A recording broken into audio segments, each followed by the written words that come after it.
O Livro dos Médiuns, Parte 2 das Manifestações Espíritas, Capítulo 25 das Evocações. Temas abordados: considerações gerais, espíritos que se podem evocar, linguagem de que se deve usar com os espíritos, utilidade das evocações particulares, questões sobre as evocações, evocações dos animais, evocações das pessoas vivas, telegrafia humana. Considerações gerais. Questão 269. Os espíritos podem comunicar-se espontaneamente ou acudir ao nosso chamado, isto é, vir por evocação. Pensam algumas pessoas que todos devem abster-se de evocar tal ou tal espírito e ser preferível que se espere aquele que queira comunicar-se. Fundam-se em que chamando determinado espírito. Não podemos ter a certeza de ser ele quem se apresente, ao passo que aquele que vem espontaneamente, de seu modo próprio, melhor prova a sua identidade, pois que manifesta assim o desejo que tem de se entreter conosco. Em nossa opinião, isso é um erro, primeiramente, porque há sempre em torno de nós espíritos, as mais das vezes de condição inferior, que outra coisa não querem senão comunicar-se, em segundo lugar, e mesmo por esta última razão, não chamar a nenhum em particular e abrir a porta a todos os que queiram entrar. Numa assembleia, não dar a palavra a ninguém é deixá-la livre a toda a gente e sabe-se o que daí resulta. A chamada direta de determinado espírito constitui um laço entre ele e nós, chamamo-lo pelo nosso desejo e opomos assim uma espécie de barreira aos intrusos. Sem uma chamada direta, um espírito nenhum motivo terá muitas vezes para vir confabular conosco, a menos que seja o nosso espírito familiar. Cada uma destas duas maneiras de operar tem suas vantagens, e nenhuma desvantagem haveria senão na exclusão absoluta de uma delas. As comunicações espontâneas inconveniente nenhum apresentam quando se está senhor dos espíritos e certo de não deixar que os maus tomem a dianteira. Então, é quase sempre bom aguardar a boa vontade dos que se disponham a comunicar-se, porque nenhum constrangimento sofre o pensamento deles e dessa maneira se podem obter coisas admiráveis. Entretanto, pode suceder que o espírito por quem se chama não esteja disposto a falar ou não seja capaz de fazê-lo no sentido desejado. O exame escrupuloso que temos aconselhado é agudo, aliás, uma garantia contra as comunicações más. Nas reuniões regulares, naquelas, sobretudo, em que se faz um trabalho continuado, há sempre espíritos habituais que a elas comparecem sem que sejam chamados, por estarem prevenidos, em virtude mesmo da regularidade das sessões. Tomam, então, frequentemente a palavra de modo espontâneo, para tratar de um assunto qualquer, desenvolver uma proposição ou prescrever o que se deva fazer, caso em que são facilmente reconhecíveis, quer pela forma da linguagem, que é sempre idêntica, quer pela escrita, quer por certos hábitos que lhes são peculiares. Questão 270. Quando se deseja comunicar com determinado espírito, é de toda necessidade evocá-lo. Item 203. Se ele pode vir, a resposta é geralmente sim, ou estou aqui, ou ainda, que quereis de mim? Às vezes, entra diretamente em matéria, respondendo de antemão às perguntas que se queria dirigir.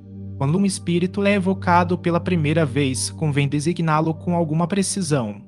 Nas perguntas que se lhe façam, devem evitar-se as fórmulas secas e imperativas, que constituiriam para ele um motivo de afastamento. As fórmulas devem ser afetuosas ou respeitosas, conforme o espírito e, em todos os casos, cumpre que o evocador lhe dê prova da sua benevolência. Questão 271. Surpreende, não raro, a prontidão com que um espírito evocado se apresenta, mesmo da primeira vez. Dir-se-ia que estava prevenido. É agudo, com efeito, o que se dá, quando com a sua evocação se preocupa de antemão aquele que o evoca. Essa preocupação é uma espécie de evocação antecipada e, como temos sempre conosco os nossos espíritos familiares, que se identificam com o nosso pensamento, eles preparam o caminho de tal sorte que, se nenhum obstáculo surge, o espírito que desejamos chamar já se acha presente ao ser evocado. Quando assim não acontece, é o espírito familiar do médium ou do interrogante, ou ainda um dos que costumam frequentar as reuniões que o vai buscar, para o que não precisa de muito tempo.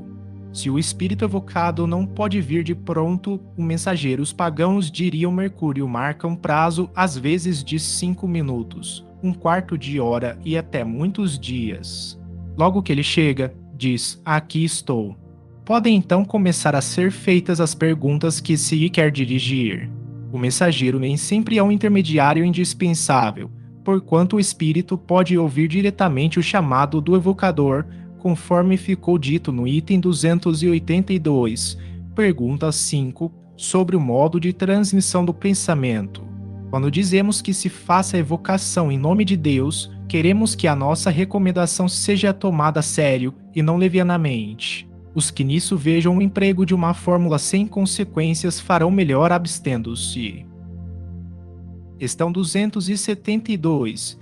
Frequentemente, as evocações oferecem mais dificuldades aos médiuns do que os ditados espontâneos, sobretudo quando se trata de obter respostas precisas a questões circunstanciadas.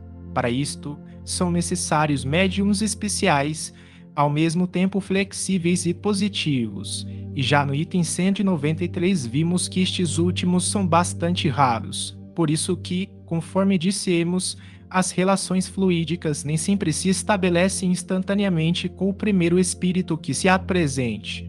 Daí convir que os médiuns não se entreguem às evocações pormenorizadas, senão depois de estarem certos do desenvolvimento de suas faculdades e da natureza dos espíritos que os assistem, visto que com os mal assistidos as evocações nenhum caráter podem ter de autenticidade. Questão 273. Os médiuns são geralmente muito mais procurados para as evocações de interesse particular do que para comunicações de interesse geral.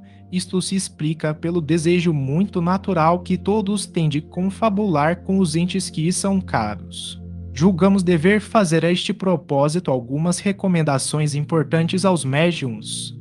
Primeiramente, que não acedam a esse desejo senão com muita reserva, se trata de pessoas de cuja sinceridade não estejam completamente seguros e que se acautelem das armadilhas que lhes possam preparar pessoas malfazejas.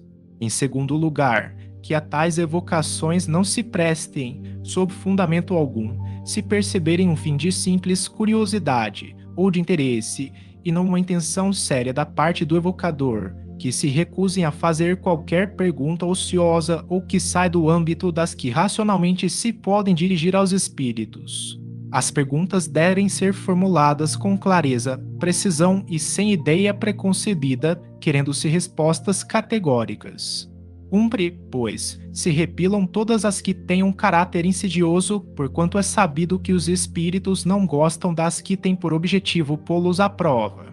Insistir em questões desta natureza é querer ser enganado.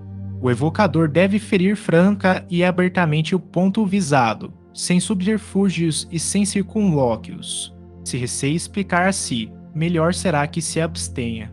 Convém igualmente que só com muita prudência se façam evocações, na ausência das pessoas que as pediram, sendo mesmo preferível que não sejam feitas nessas condições, visto que somente aquelas pessoas se acham aptas a analisar as respostas, a julgar da identidade, a provocar esclarecimentos, se for oportuno, e a formular questões incidentes que as circunstâncias indiquem. Além disso, a presença delas é um laço que atrai o espírito, quase sempre pouco disposto a se comunicar com estranhos, que lhes não inspiram nenhuma simpatia. O médium, em suma, deve evitar tudo que possa transformá-lo em agente de consultas, o que, aos olhos de muitas pessoas, é sinônimo de ledor da buena dicha. Espíritos que se podem evocar.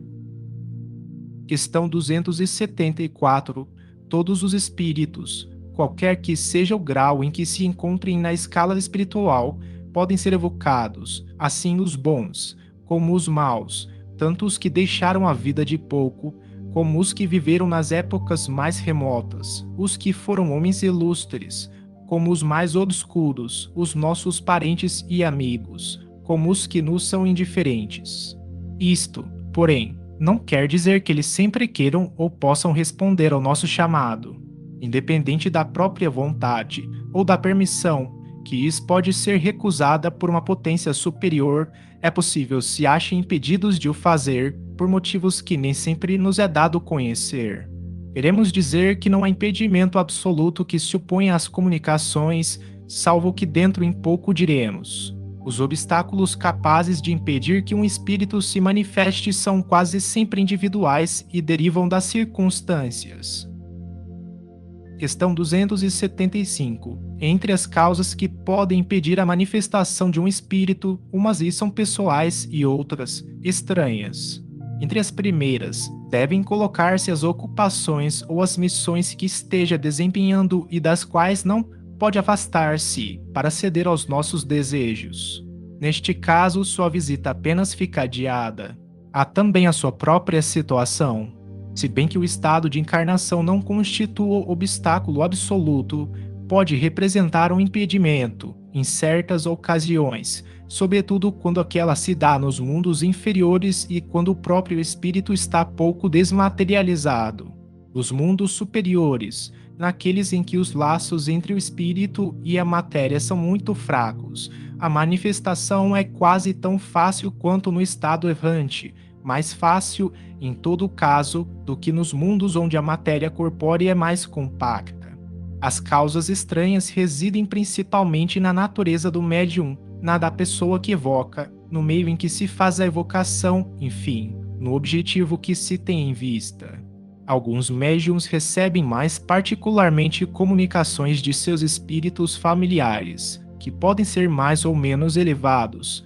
Outros se mostram aptos a servir de intermediários a todos os espíritos, dependendo isto da simpatia ou da antipatia, da atração ou da repulsão que o espírito pessoal do médium exerce sobre o espírito chamado, o qual pode tomá-lo por intérprete, com prazer ou com repugnância. Isto também depende abstração feita das qualidades íntimas do médium, do desenvolvimento da faculdade mediúnica. Os espíritos vêm de melhor vontade e, sobretudo, são mais explícitos com o médium que lhes não oferece nenhum obstáculo material. Aliás, em igualdade de condições morais, quanto mais facilidade tem o médium para escrever ou para se exprimir, tanto mais se generalizam suas relações com o mundo espírita. Questão 276. Cumpre ainda levar em conta a facilidade que deve resultar do hábito da comunicação com tal ou qual espírito. Com o tempo, o espírito estranho se identifica com o do médium e também com aquele que o chama.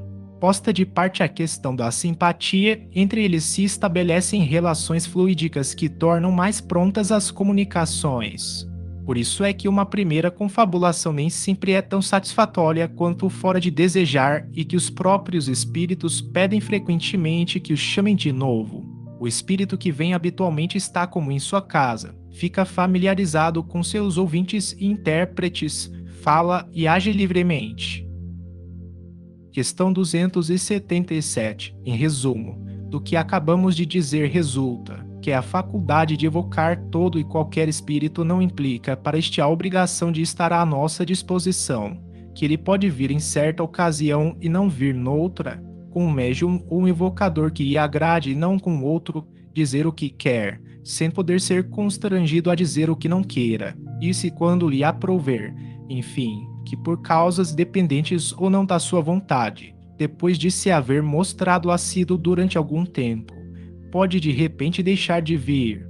Por todos estes motivos é que, quando se deseja chamar um espírito que ainda não se apresentou, é necessário perguntar ao seu guia protetor se a evocação é possível.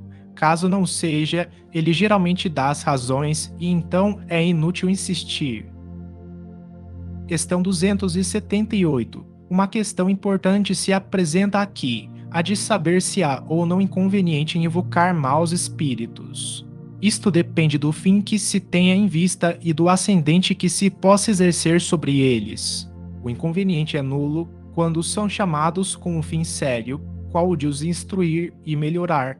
É agudo, ao contrário, muito grande, quando chamados por mera curiosidade ou por divertimento, ou Ainda, quando quem os chama se põe na dependência deles, pedindo-lhes um serviço qualquer, os bons espíritos, neste caso, podem muito bem dar-lhes o poder de fazerem o que se lhes pede, o que não exclui seja severamente punido mais tarde o temerário que ousou solicitar-lhe o auxílio e supô-los mais poderosos do que Deus. Será em vão que prometa a si mesmo, quem assim proceda, fazer dali em diante bom uso do auxílio pedido e despedir o servidor, uma vez prestado o serviço.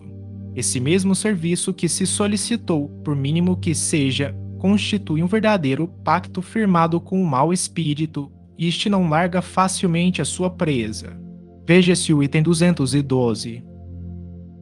Questão 279. Ninguém exerce ascendente sobre os espíritos inferiores, senão pela superioridade moral. Os espíritos perversos sentem que os homens de bem os dominam. Contra quem só lhes opõe a energia da vontade, espécie de força bruta, eles lutam e muitas vezes são os mais fortes.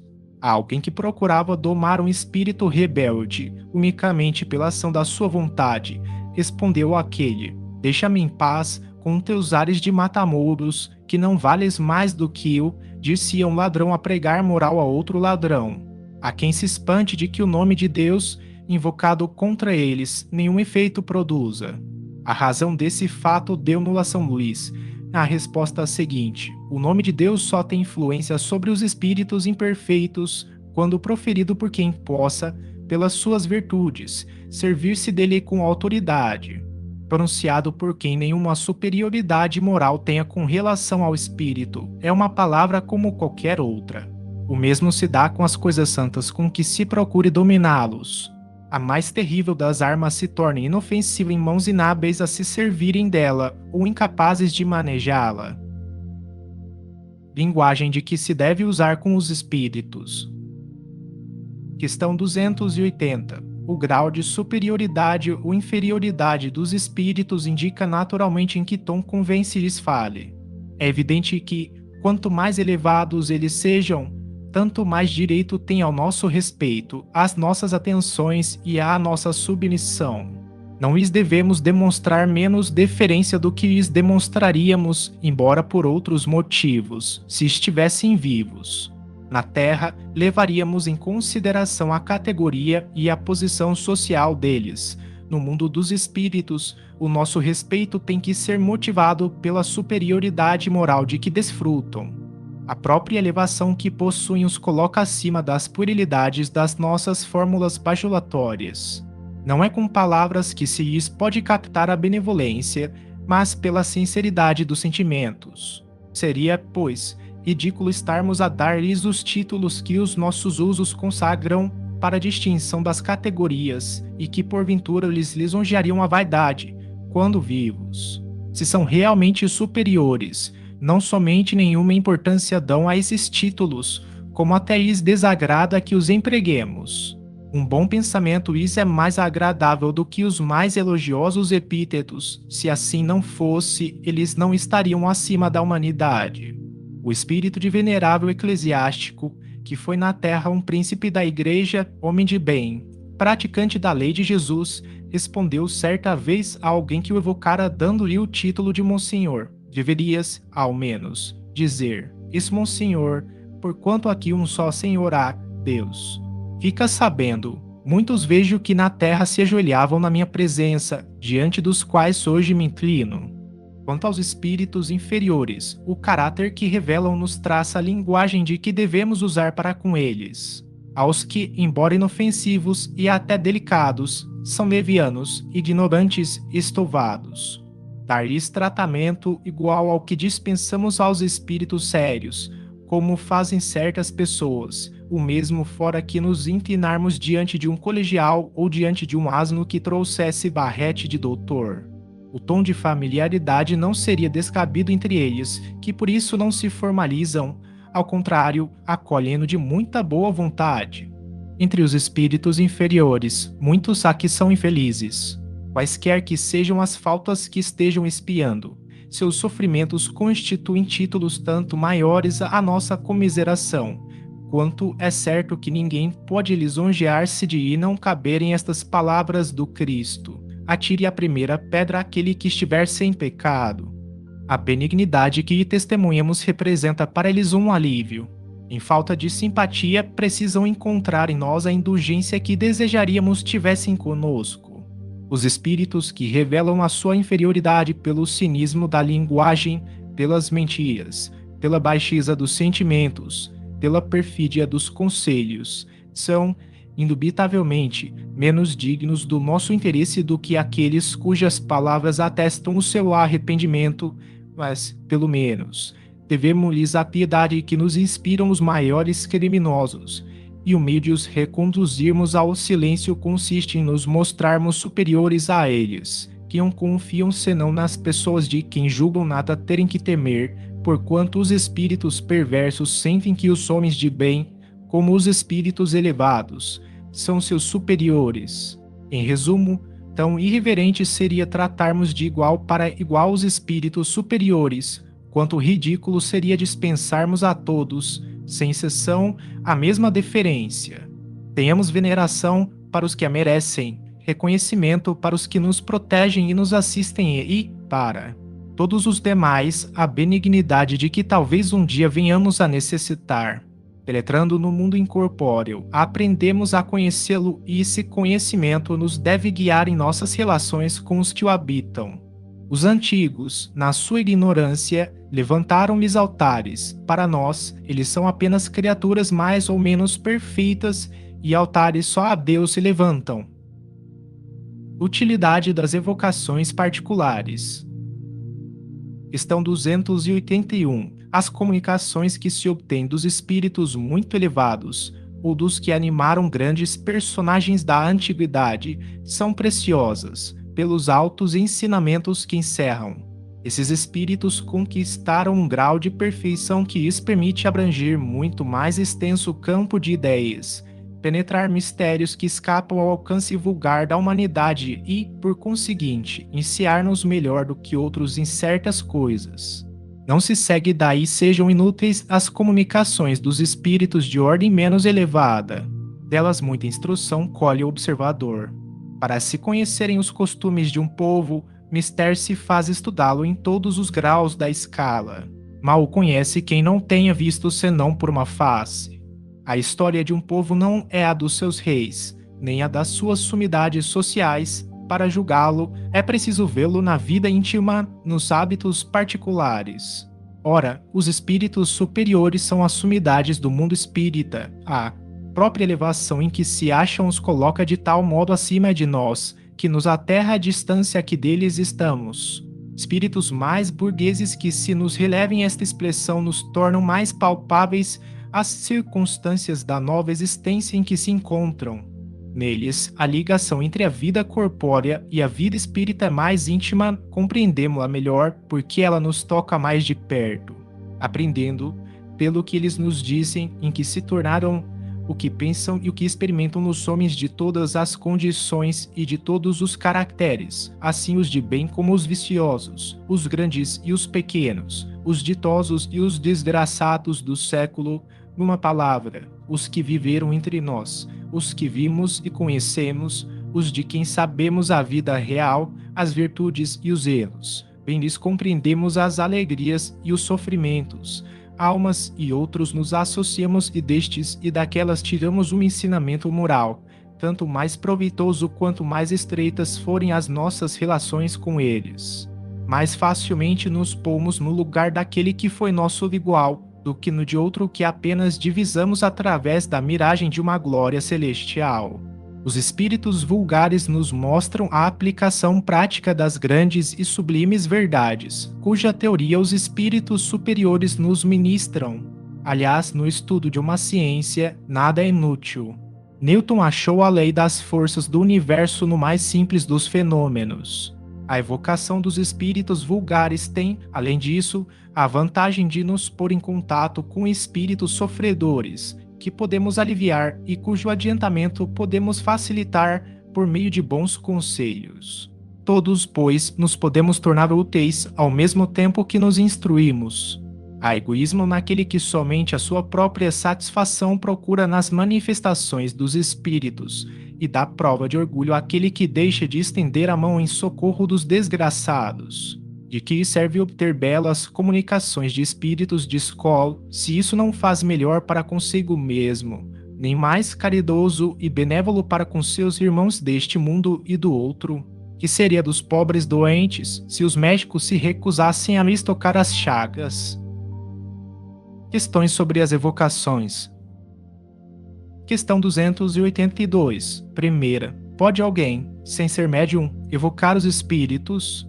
Toda a gente pode evocar os espíritos e, se aqueles que evocares não puderem manifestar-se materialmente, nem por isso deixarão de estar junto de ti e de te escutar.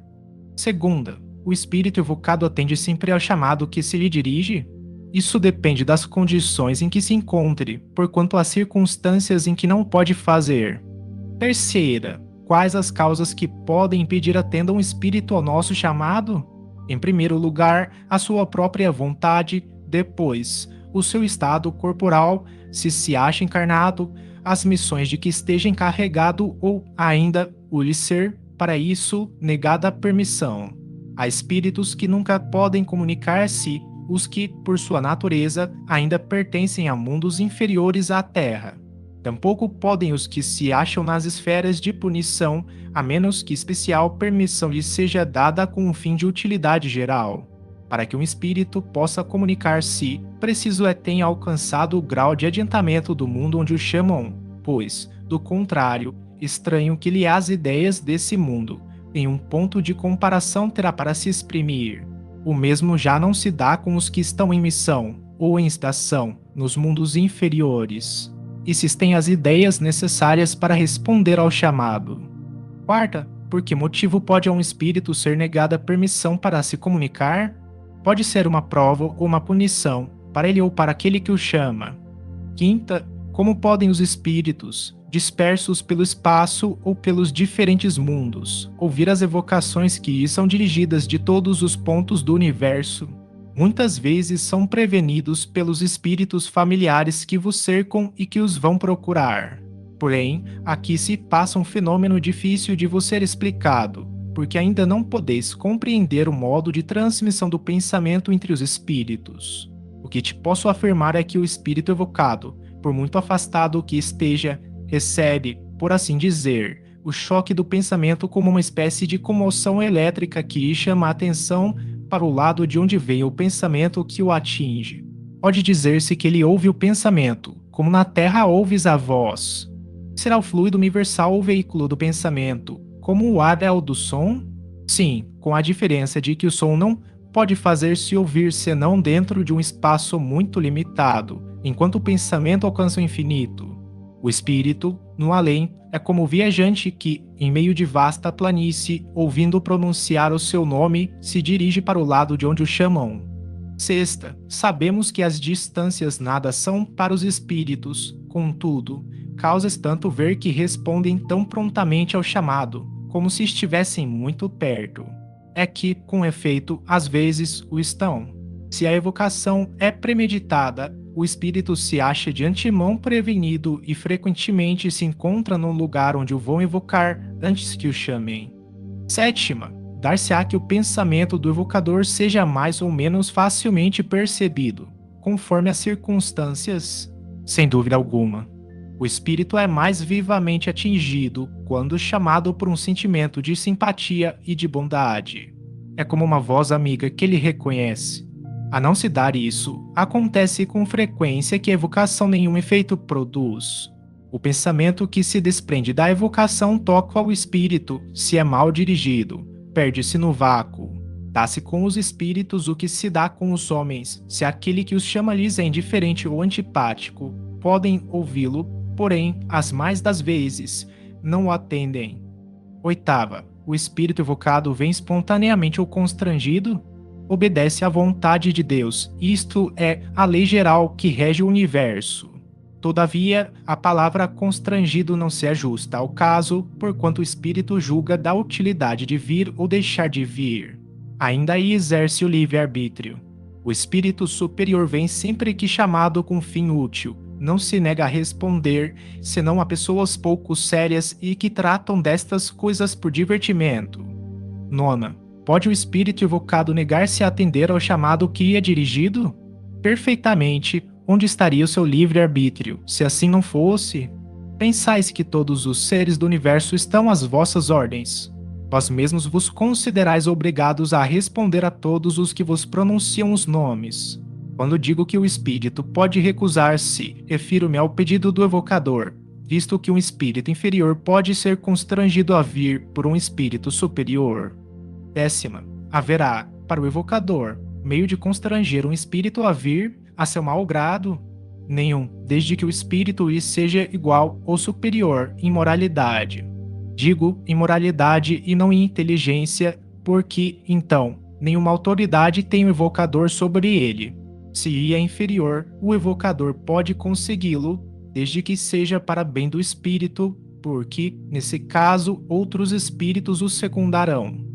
Item 279.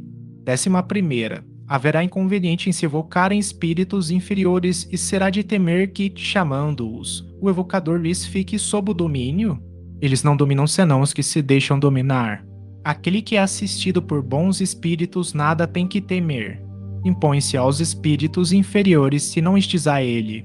Isolados, os médiuns, sobretudo os que começam, devem abster-se de tais evocações. Item 278. 12ª. Serão necessárias algumas disposições especiais para as evocações. A mais essencial de todas as disposições é o recolhimento, quando se deseja entrar em comunicação com espíritos sérios. Com fé e com o desejo do bem, tem-se mais força para evocar os espíritos superiores, elevando sua alma por alguns instantes de recolhimento. Quando da evocação, o evocador se identifica com os bons espíritos e os dispõe a virem. 13ª. Para as evocações, é preciso fé? A fé em Deus, sim. Para o mais, a fé virá se desejardes o bem e tiverdes o propósito de instruir-vos. 14ª. Reunidos em comunhão de pensamentos e de intenções, dispõemos homens de mais poder para evocar os espíritos. Quando todos estão reunidos pela caridade e para o bem, grandes coisas alcançam. Nada mais prejudicial ao resultado das evocações do que segunda divergência de ideias. 15ª. Será conveniente a precaução de se formar cadeia, dando-se todos as mãos alguns minutos antes de começar a reunião? A cadeia é um meio material, que não estabelece entre vós a união, se esta não existe nos pensamentos. Mais conveniente do que isso é unirem-se todos por um pensamento comum, chamando cada um de seu lado, os bons espíritos. Não imaginais o que se pode obter numa reunião séria, de onde se haja banido todo sentimento de orgulho e de personalismo e onde reine perfeito de mútua cordialidade. 16ª. São preferíveis as evocações em dias e horas determinados. Sim, e, se for possível, no mesmo lugar, os espíritos aí acorrem com mais satisfação. O desejo constante que tendes é que auxilie os espíritos a se porem em comunicação convosco. Eles têm ocupações que não podem deixar de improviso para satisfação vossa pessoal. Digo, no mesmo lugar, mas não julgueis que isso deva constituir uma obrigação absoluta, porquanto os espíritos vão a toda parte. Quero dizer que um lugar consagrado às reuniões é preferível, porque o recolhimento se faz mais perfeito. 17ª. Certos objetos, como medalhas e talismãs, têm a propriedade de atrair ou repelir os espíritos conforme pretendem alguns. Esta pergunta era escusada, porquanto bem sabes que a matéria nenhuma ação exerce sobre os espíritos. Fica bem certo de que nunca um bom espírito aconselhará semelhantes absurdidades. A virtude dos talismãs, de qualquer natureza que sejam, jamais existiu senão na imaginação das pessoas crédulas. 18ª. Que se deve pensar dos espíritos que marcam encontros em lugares lúgubres e a horas indevidas. Esses espíritos se divertem à custa dos que lhes dão ouvidos. É sempre inútil e não raro perigoso ceder a tais sugestões. Inútil porque nada absolutamente se ganha em ser mistificado. Perigoso, não pelo mal que possam fazer os espíritos, mas pela influência que isso pode ter sobre cérebros fracos. 19ª. Haverá dias e horas mais propícias para as evocações, para os espíritos, e isso é completamente indiferente, como tudo o que é material e fora superstição acreditar-se na influência dos dias e das horas. Os momentos mais propícios são aqueles em que o evocador possa estar menos distraído pelas suas ocupações habituais, em que se ache mais calmo de corpo e de espírito. 20ª. Para os espíritos, a evocação é coisa agradável ou penosa? Eles vêm de boa vontade quando chamados. Isso depende do caráter deles e do motivo com que são chamados. Quando é louvável o objetivo e quando o meio é simpático, a evocação constitui para eles coisa agradável e mesmo atraente. Os espíritos se sentem sempre ditosos com a afeição que se lhes demonstre. Alguns há para os quais representa grande felicidade se comunicarem com os homens e que sofrem com o abandono em que são deixados.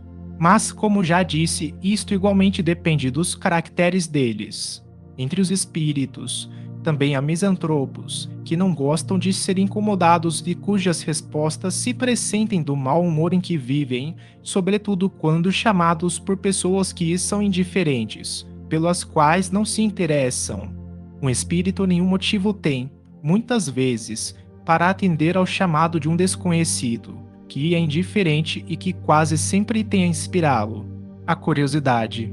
Se vêm, suas aparições, em geral, são curtas, a menos que a evocação vise a um fim sério e instrutivo. Nota: há pessoas que só evocam seus parentes para lhes perguntar as coisas mais vulgares da vida material. Por exemplo, para saber se alugará ou venderá sua casa, outro, para saber que lucro tirará da sua mercadoria o lugar em que há dinheiro escondido, se tal negócio será ou não vantajoso. Nossos parentes de além-túmulo por nós só se interessam em virtude da afeição que lhes consagremos. Se os nossos pensamentos, com relação a eles, se limitam a supô-los feiticeiros, se neles só pensamos para lhes pedir informações, é claro que não nos podem ter grande simpatia e ninguém deve surpreender-se com a pouca benevolência que lhes demonstrem. 21ª. Alguma diferença entre os bons e os maus espíritos, pelo que toca à solicitude com que atendam ao nosso chamado? Uma bem grande há. Os maus espíritos não vêm de boa vontade, senão quando contam dominar e enganar, experimentam viva contrariedade quando forçados a vir para confessarem suas faltas, e outra coisa não procuram senão ir-se embora como um colegial a quem se chama para repreendê-lo. Podem a isso ser constrangidos por espíritos superiores, como castigo e para a instrução dos encarnados. A evocação é penosa para os bons espíritos quando são chamados inutilmente para futilidades. Então, ou não vêm, ou se retiram logo. Podeis dizer que, em princípio, os espíritos, quaisquer que eles sejam, não gostam, exatamente como vós, de servir de distração a curiosos. Frequentemente, outro fim não tendes, evocando um espírito, senão ver o que ele vos dirá ou interrogá-lo sobre particularidades de sua vida que ele não deseja dar-vos a conhecer, porque nenhum motivo tem para vos fazer confidências. Julgais que ele se vá colocar na berlinda somente para vos dar prazer? Desenganai-vos, o que ele não faria em vida não fará tampouco como espírito. Nota: a experiência, com efeito, prova que a evocação é sempre agradável aos espíritos quando feita com um fim sério e útil. Os bons vêm prazerosamente instruir-nos, os que sofrem encontram alívio na simpatia que se lhes demonstra, os que conhecemos ficam satisfeitos com o se saberem lembrados. Os levianos gostam de ser evocados pelas pessoas frívolas, porque isso lhes proporciona ensejo de se divertirem à custa delas. Sentem-se pouco à vontade com pessoas graves. 22ª. Para se manifestarem, têm sempre os espíritos necessidade de ser evocados? Não. Muito frequentemente, eles se apresentam sem serem chamados, o que prova que vem de boa vontade. 23ª. Quando um espírito se apresenta por si mesmo, pode-se estar certo da sua identidade? De maneira alguma, porquanto os espíritos enganadores empregam a miúde esse meio para melhor mistificarem. 24ª. Quando se evoca pelo pensamento o espírito de uma pessoa, esse espírito vem, ainda mesmo que não haja manifestação pela escrita ou de outro modo. A escrita é um meio material para o espírito de atestar a sua presença, mas o pensamento é que o atrai, e não o fato da escrita. 25ª. Quando se manifeste um espírito inferior, poder-se-á obrigá-lo a retirar-se? Sim, não se ir dando atenção. Mas como quereis que se retire, quando vos divertis com as torpezas? Os espíritos inferiores se ligam aos que os escutam com complacência, como os tolos entre vós. 26ª. A evocação feita em nome de Deus é uma garantia contra a inisquência dos maus espíritos. O nome de Deus não constitui freio para todos os espíritos, mas contém muitos deles. Por esse meio, sempre afastareis alguns e muitos mais afastareis, se ela for feita do fundo do coração e não como fórmula banal. 27ª. Poder-se-á evocar nominativamente muitos espíritos ao mesmo tempo? Não há nisso dificuldade alguma e, se tivesseis 3 ou 4 mãos para escrever, 3 ou 4 espíritos vos responderiam ao mesmo tempo. É o que ocorre se dispõe de muitos médiuns. 28ª. Quando muitos espíritos são evocados simultaneamente, não havendo mais de um médium, qual que responde? Um deles responde por todos e exprime o pensamento coletivo.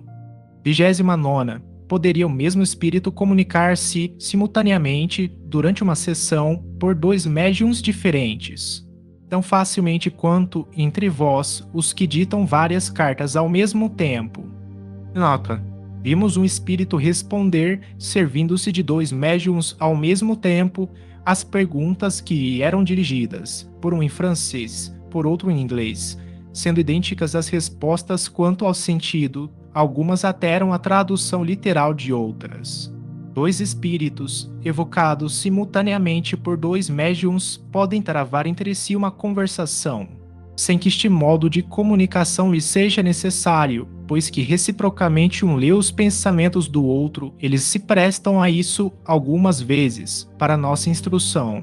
Se são espíritos inferiores, como ainda estão imbuídos das paixões terrenas e das ideias corpóreas, pode acontecer que disputem e se apostrofem com palavras pesadas, que se reprochem mutuamente os erros e até que atirem os lápis, as cestas, as pranchetas, etc. um contra o outro.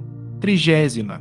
Pode o espírito, simultaneamente evocado em muitos pontos, responder ao mesmo tempo às perguntas que são dirigidas? Pode, se for um espírito elevado. Nesse caso, o espírito se divide ou tem o dom da ubiquidade. O Sol é um só e, no entanto, irradia ao seu derredor, levando longe seus raios, sem se dividir. Do mesmo modo, os espíritos. O pensamento do espírito é como uma centelha que projeta longe a sua claridade e pode ser vista de todos os pontos do horizonte. Quanto mais puro é o espírito, tanto mais o seu pensamento se irradia e se estende, como a luz. Os espíritos inferiores são muito materiais. Não podem responder senão a uma e única pessoa de cada vez, nem vir a um lugar se são chamados em outro. Um espírito superior, chamado ao mesmo tempo em pontos diferentes, responderá a ambas as evocações, se forem ambas sérias e fervorosas. No caso contrário, dá preferência à mais séria. Nota: é o que sucede com um homem que, sem mudar de lugar, pode transmitir seu pensamento por meio de sinais perceptíveis de diferentes lados. Numa sessão da Sociedade Parisiense de Estudos Espíritas, na qual fora discutida a questão da ubiquidade, um espírito ditou espontaneamente a comunicação seguinte: inquiries esta noite qual a hierarquia dos espíritos no tocante à ubiquidade. Comparai-vos a um aeróstato que se eleva pouco a pouco nos ares. Enquanto ele rasteja na terra, só os que estão dentro de um pequeno círculo podem perceber. À medida que se eleva, o círculo se alarga e, chegando a certa altura, se torna visível a uma infinidade de pessoas. É o que se dá conosco, o mau espírito, que ainda se acha preso à terra, permanece num círculo restrito entre as pessoas que o veem. Suba-lhe na graça, melhore-se e poderá conversar com muitas pessoas. Quando se haja tornado espírito superior, pode irradiar como a luz do sol, mostrar-se a muitas pessoas e em muitos lugares ao mesmo tempo. Tchanin. 31ª. Podem ser evocados os puros espíritos, os que hão terminado a série de suas encarnações. Podem, mas muito raramente atenderão. Eles só se comunicam com os de coração puro e sincero, e não com os orgulhosos e egoístas. Por isso mesmo, é preciso desconfiar dos espíritos inferiores que alardeiam essa qualidade para se darem importância aos vossos olhos. 32ª. Como é que os espíritos dos homens mais ilustres acodem tão facilmente e tão familiarmente ao chamado dos homens mais obscuros? Os homens julgam por si os espíritos, o que é um erro. Após a morte do corpo, as categorias terrenas deixam de existir. Só a bondade estabelece distinção entre eles, e os que são bons vão a toda parte onde haja um bem a fazer-se. 33ª. Quanto tempo deve decorrer, depois da morte, para que se possa evocar um espírito? Podeis fazê-lo no instante mesmo da morte, mas como nesse momento o espírito ainda está em perturbação, só muito imperfeitamente responde. Nota: sendo variável o tempo que dura a perturbação, não pode haver prazo fixo para fazer-se a evocação. Entretanto, é raro que, ao cabo de 8 dias, o espírito já não tenha conhecimento do seu estado, para poder responder. Algumas vezes, isso lhe é possível 2 ou 3 dias depois da morte. Em todos os casos, se pode experimentar com prudência. 34ª. A evocação, no momento da morte, é mais penosa para o espírito do que algum tempo depois? Algumas vezes. É como se vos arrancassem ao sono, antes que estivesseis completamente acordados. Alguns há, todavia, que de nenhum modo se contrariam com isso e aos quais a evocação até ajuda a sair da perturbação. 35ª. Como pode o espírito de uma criança, que morreu em tenra idade, responder com conhecimento de causa, se, quando viva, ainda não tinha consciência de si mesma? A alma da criança é um espírito ainda envolto nas faixas da matéria, porém, desprendido desta, goza de suas faculdades de espírito, porquanto os espíritos não têm idade, o que prova que o da criança já viveu. Entretanto, até que se ache completamente desligado da matéria, pode conservar, na linguagem, traços do caráter da criança. Nota: a influência corpórea que se faz sentir por mais ou menos tempo sobre o espírito da criança igualmente é notada, às vezes, no espírito dos que morreram em estado de loucura. O espírito, em si mesmo, não é louco, sabe-se, porém, que certos espíritos julgam, durante algum tempo, que ainda pertencem a este mundo. Não é, pois, de admirar que, no louco, o espírito ainda se ressinta dos entraves que, durante a vida, se opunham à livre manifestação de seus pensamentos, até que se encontre completamente desprendido da matéria. Este efeito varia conforme as causas da loucura, porquanto há loucos que, logo depois da morte, recobram toda a sua lucidez. Evocações dos animais. Questão 283. Da evocação dos animais. 36ª. Pode evocar-se o espírito de um animal? Depois da morte do animal, o princípio inteligente que nele havia se acha em estado latente e é logo utilizado por certos espíritos incumbidos disso para animar novos seres, em os quais continua-lhe a obra de sua elaboração.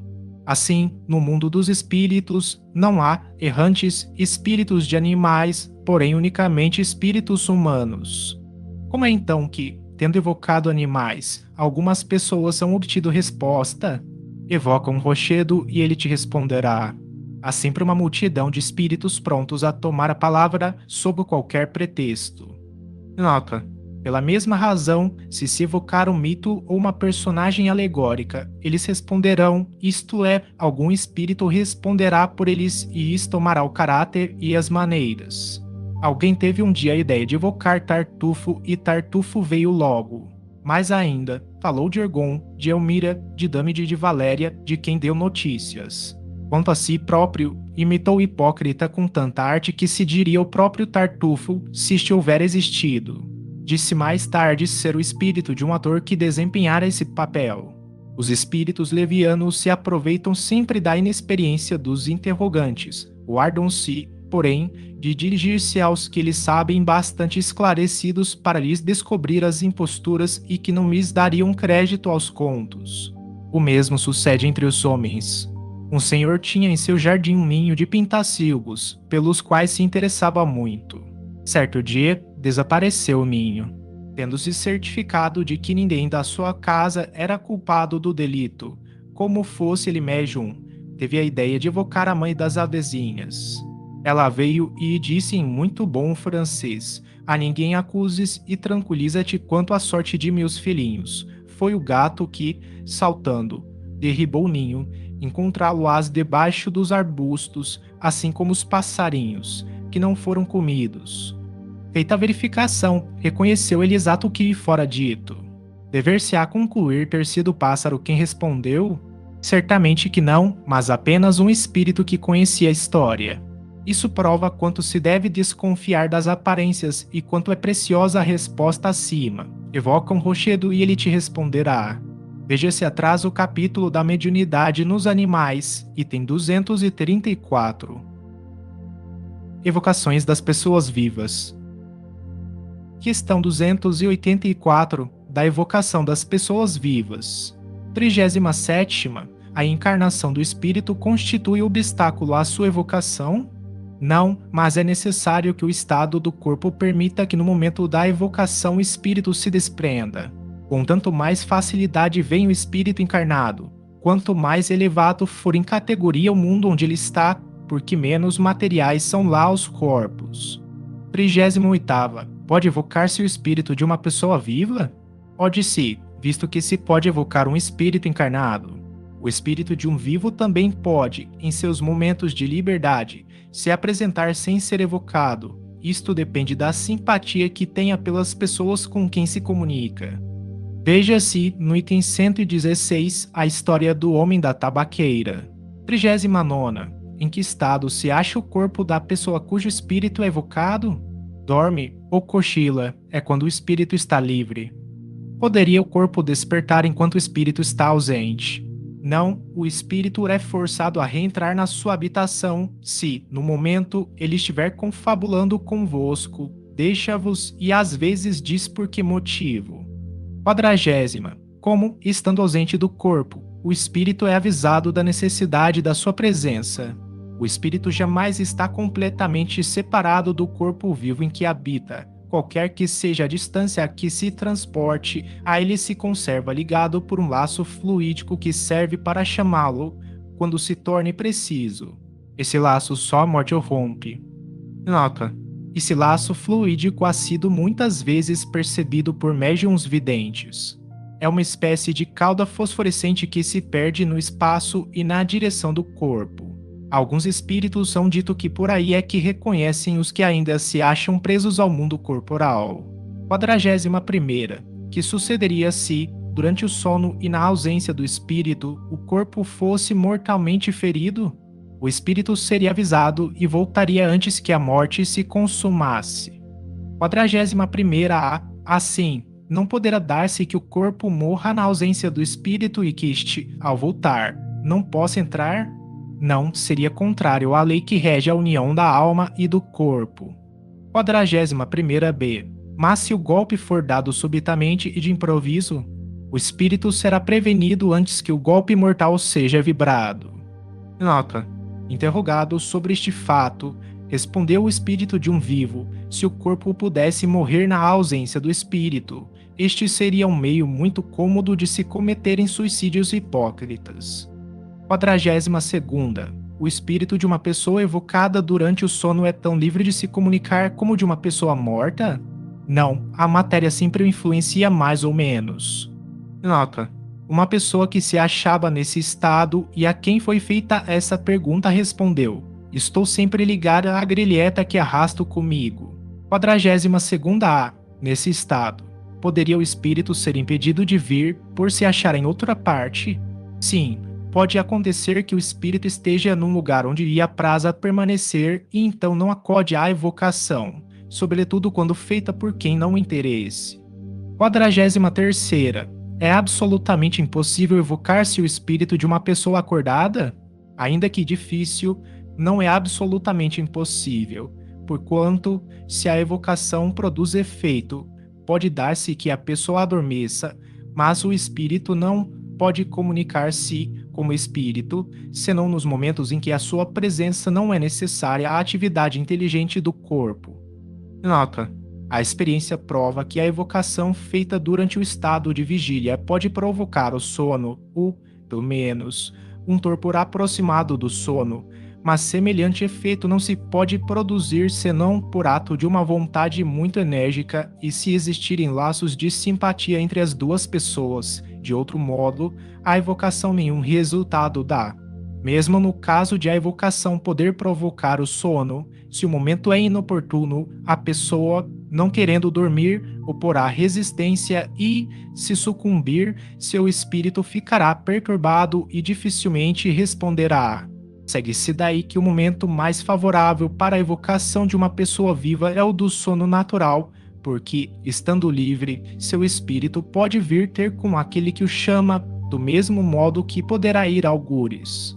Quando a evocação é feita com o consentimento da pessoa e esta procura dormir para esse efeito, pode acontecer que essa preocupação retarde o sono e perturbe o espírito. Por isso, o sono não forçado é sempre preferível. 44ª. Evocada. Uma pessoa viva conserva a lembrança da evocação. Depois de despertar?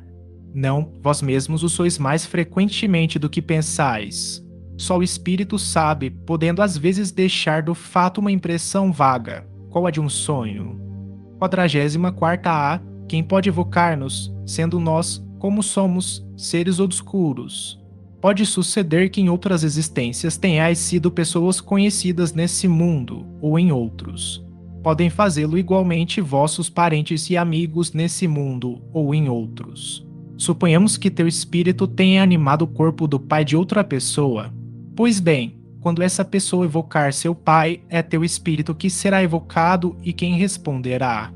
45ª. Evocado o espírito de uma pessoa viva, responde-lhe como espírito ou com as ideias que tem no estado de vigília? Isso depende da sua elevação, porém, sempre julga com mais ponderação e tem menos prejuízos, exatamente como os sonâmbulos, é um estado quase semelhante. 46ª. Se fosse evocado no estado de sono magnético, o espírito de um sonâmbulo seria mais lúcido do que o de qualquer outra pessoa?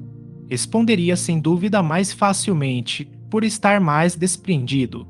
Tudo decorre do grau de independência do espírito com relação ao corpo. 46ª. Poderia o espírito de um sonâmbulo responder a uma pessoa que o evocasse à distância, ao mesmo tempo que respondesse verbalmente a outra pessoa? A faculdade de se comunicar simultaneamente em dois pontos diferentes só a têm os espíritos completamente desprendidos da matéria. 47ª. Poder-se-iam modificar as ideias de uma pessoa em estado de vigília, atuando-se sobre o seu espírito durante o sono? Algumas vezes será possível. Não estando o espírito então preso à matéria por laços tão estreitos, mais acessível se acha às impressões morais e essas impressões podem influir sobre a sua maneira de ver no estado ordinário. Infelizmente, acontece com frequência que, ao despertar ele, a natureza corpórea predomina e faz esquecer as boas resoluções que haja tomado. 48ª. É livre o espírito de uma pessoa viva de dizer o que queira? Ele tem suas faculdades de espírito e, por conseguinte, seu livre-arbítrio, e, como então dispõe de mais perspicácia, se mostra mais circunspecto do que no estado de vigília. 49ª. Poder-se-ia, evocando-a, constranger uma pessoa a dizer o que quisesse calar? Eu disse que o espírito tem o seu livre-arbítrio. Pode, porém, dar-se que, como espírito, a pessoa ligue menos importância a certas coisas do que no estado ordinário, podendo então sua consciência falar mais livremente. Demais, se ela não quiser falar, poderá sempre fugir às importunações, indo-se o seu espírito embora, porquanto ninguém pode reter um espírito, como se retém o corpo. 50ª. poderia o espírito de uma pessoa viva ser constrangido por outro espírito a vir e falar como se dá com os espíritos errantes. Entre os espíritos, sejam de mortos ou de vivos, não há supremacia senão por efeito da superioridade moral, e bem deves compreender que um espírito superior jamais prestaria apoio a uma covarde indiscrição. Nota: este abuso de confiança seria, efetivamente, uma ação má, mas que nenhum resultado poderia produzir, pois que não há meio de arrancar-se um segredo ao espírito que o queira guardar, a menos que, dominado por um sentimento de justiça, confessasse o que em outras circunstâncias calaria. Uma pessoa quis saber, por esse modo, de um de seus parentes se o testamento que por este fora feito era a seu favor. O espírito respondeu: sim, minha cara sobrinha, e terás em breve a prova. A coisa era, de fato, real, mas, poucos dias depois, o parente destruiu seu testamento e teve a malícia de fazer disso ciente a pessoa, sem que, entretanto, haja sabido que esta o evocara. Um sentimento instintivo levou-o sem dúvida a executar a resolução que seu espírito tomara, de acordo com a pergunta que lhe fora feita. A covardia em perguntar-se ao espírito de um morto ou de um vivo que se não ousaria perguntar à sua pessoa, covardia essa que nem mesmo tem, por compensação, o resultado que se pretende. 51ª. Pode evocar-se um espírito cujo corpo ainda se acha no seio materno? Não, bem sabes que nesse momento o espírito está em completa perturbação. Nota: a encarnação não se torna definitiva senão no momento em que a criança respira, porém, desde a concepção do corpo, o espírito designado para animá-lo é presa de uma perturbação que aumenta à medida que o nascimento se aproxima e tira a consciência de si mesmo e, por conseguinte, a faculdade de responder. Veja-se o Livro dos Espíritos, da volta do espírito à vida corporal, união da alma e do corpo, questão 344. 52ª. Poderia um espírito mistificador tomar o lugar de uma pessoa viva que se evocasse? É fora de dúvida que sim, e isso acontece frequentemente, sobretudo quando não é pura a intenção do evocador. Em suma, a evocação das pessoas vivas só tem interesse como estudo psicológico. Convém que dela vos abstenhais sempre que não possa ter um resultado instrutivo. Nota: se a evocação dos espíritos errantes nem sempre dá resultado, conforme expressão usada por eles, muito mais frequente é que assim aconteça com a dos que estão encarnados. Então, sobretudo, é que os espíritos mistificadores se apresentam em lugar dos evocados. 53ª. Tem inconvenientes a evocação de uma pessoa viva? Nem sempre é sem perigo, dependendo isso das condições em que se acha a pessoa, porquanto, se estiver doente, poderá aumentar-lhe os sofrimentos. 54ª. Em que caso será mais inconveniente a evocação de uma pessoa viva? Não devem evocar-se as crianças de tenra idade, nem as pessoas gravemente doentes, nem, ainda, os velhos e enfermos. Numa palavra, ela pode ter inconvenientes todas as vezes que o corpo esteja muito enfraquecido. Nota: a brusca suspensão das qualidades intelectuais durante o estado de vigília também poderia oferecer perigo, se a pessoa nesse momento precisasse de toda a sua presença de espírito. 55ª. Durante a evocação de uma pessoa viva, seu corpo, embora ausente, experimenta fadiga por efeito do trabalho a que se entrega seu espírito. Uma pessoa que se encontrava nesse estado e que pretendia que seu corpo se fatigava, respondeu assim a essa pergunta: meu espírito é como um balão cativo preso a um poste, meu corpo é o poste, que as oscilações do balão sacodem. 56ª. Pois que a evocação das pessoas vivas pode ter inconvenientes, quando feita sem precaução, deixa de existir perigo quando se evoca um espírito que não se sabe se está encarnado e que poderia não se encontrar em condições favoráveis. Não, as circunstâncias não são as mesmas. Ele só virá se estiver em condições de fazê-lo. Aliás, eu já não vos disse que perguntasseis, antes de fazer uma evocação, se ela é possível? 57ª. Quando, nos momentos mais inoportunos, experimentamos irresistível vontade de dormir, provirá isso de estarmos sendo evocados na alguma parte. Pode, sem dúvida, acontecer que assim seja, porém, as mais das vezes, não há nisso senão um efeito físico, quer porque o corpo tenha necessidade de repouso, quer porque o espírito precise da sua liberdade. Nota: uma senhora de nosso conhecimento, médium, teve um dia a ideia de evocar o espírito de seu neto, que dormia no mesmo quarto. A identidade foi comprovada pela linguagem, pelas expressões habituais da criança e pela narração exatíssima de muitas coisas que lhe tinham sucedido no colégio, mas ainda uma circunstância veio confirmar. De repente, a mão da médium para em meio de uma frase sem que seja possível obter-se mais coisa alguma. Nesse momento, a criança, meio despertada, fez diversos movimentos na sua cama. Alguns instantes depois, tendo novamente adormecido, a mão da médium começou a mover-se outra vez, continuando a conversa interrompida. A evocação das pessoas vivas, feita em boas condições, prova, da maneira menos contestável, a ação do espírito distinta da do corpo e, por conseguinte, a existência de um princípio inteligente independente da matéria. Veja-se, na Revista Espírita de 1860, muitos exemplos notáveis de evocação de pessoas vivas. Telegrafia humana. Questão 285, da telegrafia humana.